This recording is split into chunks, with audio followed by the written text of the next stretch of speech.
Welcome back to the channel. In this video, I'll show you how to save editing profiles in RawTherapee.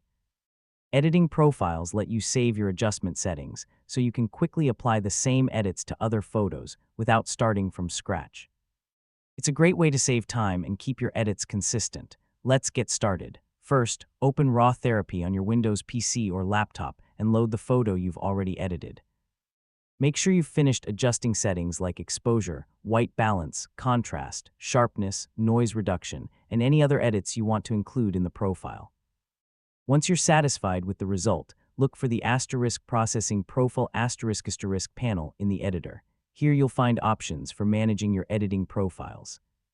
Click the *save profile * option and choose a name that clearly describes your editing style, such as portrait edit *, landscape colors *, or low light settings *. This makes it easier to find the profile later when working on other photos. After saving the profile, open a different image in RawTherapee.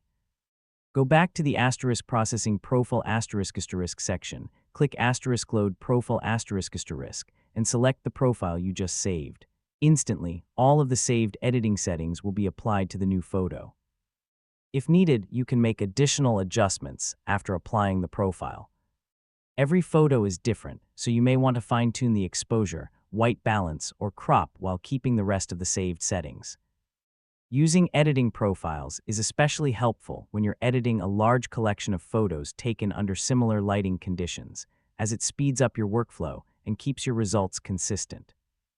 Once you're finished, save or export your edited image in the format you need, such as JPEG, PNG, or TIFF. And that's it. You now know how to save and use editing profiles in RawTherapee.